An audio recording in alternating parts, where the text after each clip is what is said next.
Hey guys, today we're going to do a little comparison for Ryobi attachment. This thing can go on your weed whacker. This is a Ryobi Trimmer Plus. This is an old one. This is a 132R, but the newer ones are similar, but I think they have the NiCad battery packs. And they have that similar connection system. So I've already tried out this one, and this comes with not like a weed whacker, but like a steel blade. Not very sharp, but it really does a good job cutting through material, you know, about that thick. And we're going to show you that today, and then we're going to compare it. We're going to put a different blade on. It's called a Forester. And this is kind of like a circular saw and a chainsaw combined. So we'll try out that one too, just to compare to see which one's a little stronger. And the attachment, and all you got to do is just push it in, and then this little spring-loaded pin will pop out right there, and then I'll tighten these down. You can just finger tighten them. It's good. And we're going to go try out this kind of a blade just to show you what it can do. It's pretty good. It's got like an oak tree that was cut down and has new sprouts coming out of it, so this should cut it. A weed whacker, the nylon won't do it. You know, that's good for very thin stuff, but this material is about that thick, so we'll try this out and then we'll try the other blade. This is an example of an oak tree that was cut and then has all these sprouts coming up, too thick for the nylon weed whacker. Let's try this one.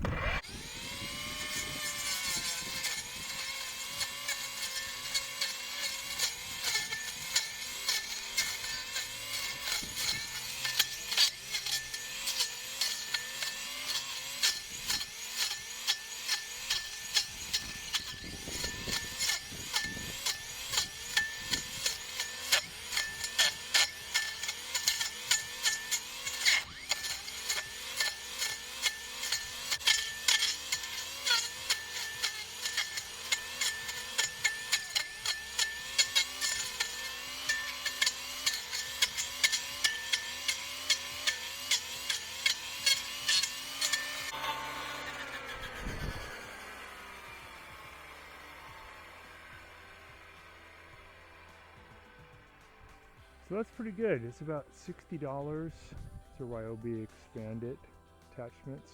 It's one of the types of attachments, but pretty effective. This is on a, again, this is a plug-in, so pretty good power, but really good. Just tore up that oak. This is the oak tree right here originally. Just got rid of all of it, no problem.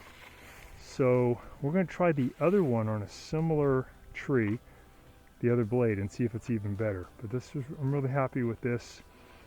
Oak tree is kind of like a hydra. If you cut it, it'll just create even more and more problems. So once you cut it, it's good to, when it's freshly cut, maybe put some tar on where all the cuts are, and that should stop it from growing. The Forester blade, of course, safety will unplug it. And then, I think to make it easier, I'll just disconnect the quick Expand-It connection.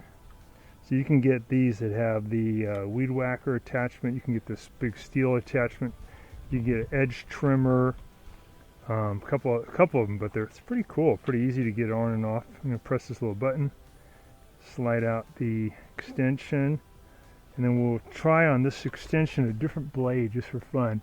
To do the blade switch, you'll note there's a little, I don't know if you can pick this up on camera, but there's a little window, and then there's a small opening, and that's where you're going to stick in something like a, I'm going to put a small standard head screwdriver and I'll spin off that nut.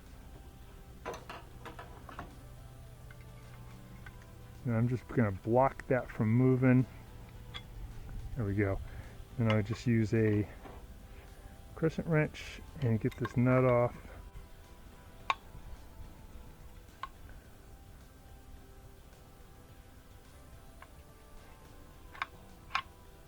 So this is reverse threaded, so instead of righty tighty, you go righty loosey. Opposite of normal, right? It comes off the old blade. Okay, you can see where that pin goes in. So there's the old one, here's the little spacer. Here's the Forester blade, called a 9-inch saw chain grass blade. There we go. Comes out. This also comes with a file, which is pretty cool to sharpen it. Love that. So just showing you how you do that. Put the blade on, and then the cup washer, and then the nut. Okay. Very good. So put on our blade. Oh, this is interesting. So, just so you know, if you get the 9-inch Forester, it's not going to work with your guard because your guard is comes in too close. You could though cut away part of this guard, and it looks like this aspect of the guard will be okay, but this one's just kind of in your way, so I might just cut that away.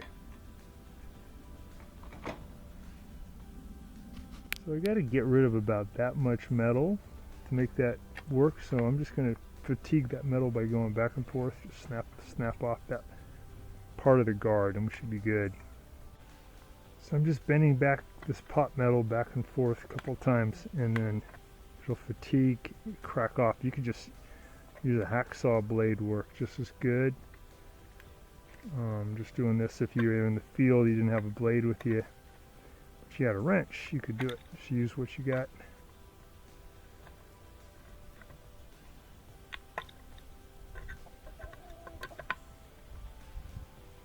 Okay, so we got that guard out of the way by bending it. So I got that out of the way. I'll go ahead and got that on my little spacer. I'm going to go reverse threads on this. I'm going to go lefty-tighty.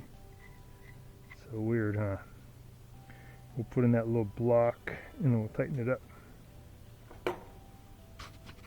Okay, we have the different blade on there, chainsaw blade. We're going to connect it. So again, same thing, we'll just push that pin in a little bit and it's spring-loaded. It'll pop out and we'll tighten these up. We'll test it on a similar type of oak tree, so it's somewhat good science, and see if this has a better effect. I think it probably will. Similar oak tree is cut, these are all the sprouts coming out. Let's see if there's a difference with this kind of a blade.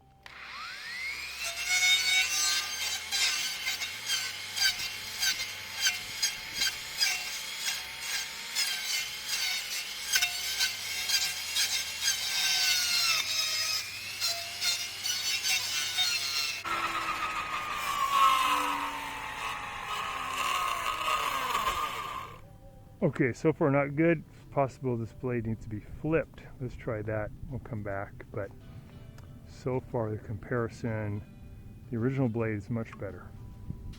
Okay, we're going to try flipping the blade over. When we ran it this way, where the markings were facing toward the bottom, it did not cut well at all, but maybe it's backwards. We'll just try it out. Flip it around. Get this, pop out this little adapter.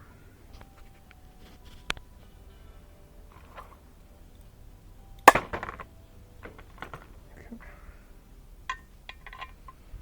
Put that back on the splines. We'll flip this over this way. Let's see if there's any change.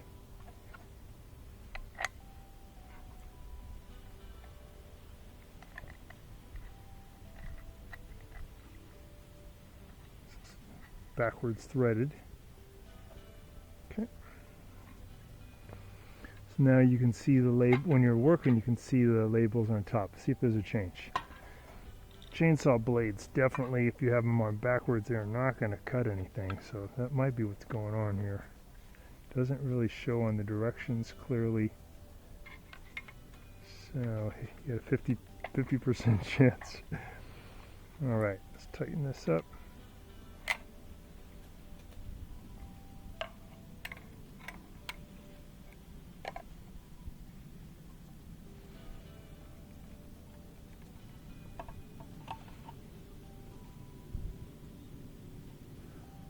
Alright. Cool, nice and tight. So, we can see the marking, see the label. Let's try that. Flip the blade around. Let's see if there's a difference now. So this is the same oak tree. Plug it in.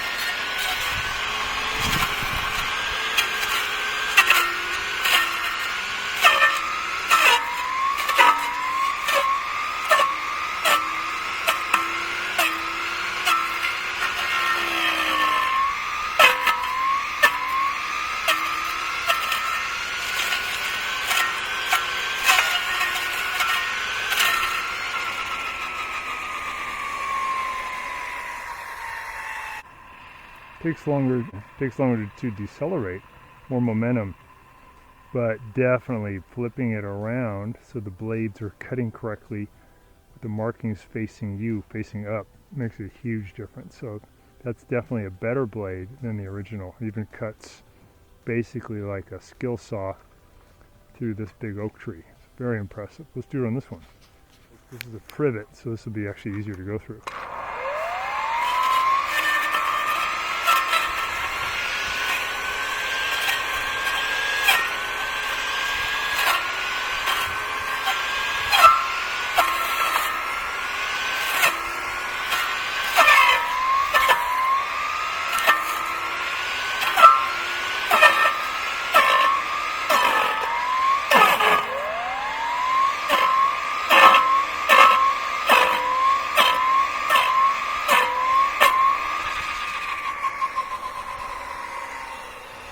Down, this Forester blade's the way to go. It's about another 25 bucks for this blade, but it's fast. We just went through a 3-inch privet. Just took a few seconds to get through it. Let's do this big oak.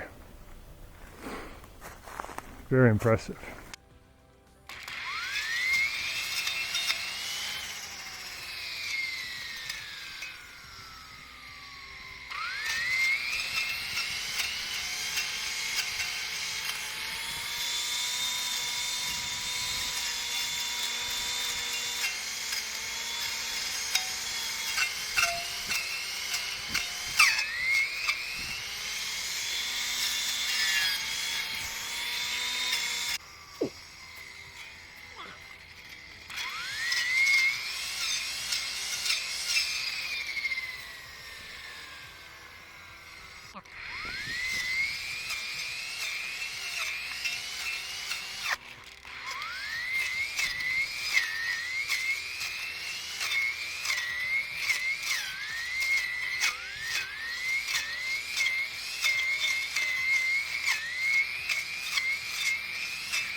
So you can see it just takes a few seconds to cut through all that.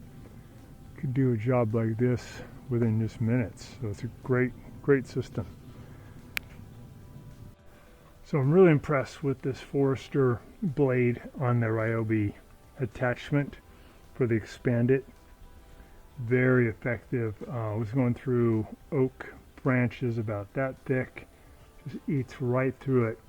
It is very much like a chainsaw. And it goes crazy fast on the RPMs. I would be very careful though, because the guard, protects you somewhat. But when it cuts things, especially, it can cut some pretty big branches. Sometimes they'll ricochet and they fly back at you. So sure you have on your eye protection, and make sure there's no kids in front, or there's no chance that this thing could ever come at you. Once you kill power on this model, I don't know if it's true on all of them, but when you kill power on this model, this has a lot of inertia. It'll keep going and it's still sharp, and it can still do cutting for probably another 10-15 seconds. So be really careful, but if you have a lot of pretty thick brush you got to cut through, this is the guy to use. Forester blade, and using this on the Ryobi Expand-It. Again, mine is the plug-in model with the battery power. I'm not sure how powerful it would be. My guess is it would be fine, but the plug-in one definitely works. So thanks for watching, and just be careful when you're using this one. Watching our video, and please subscribe to our channel when you get a chance, and also click the little bell notification button so we can send you weekly videos on all the different ways of fixing appliances around your home and saving you lots of money. So thanks again for watching, and please also press the like button for our video if this was helpful to you. Feel free to contact me at the email listed below, which is scottthefixitguy@yahoo.com.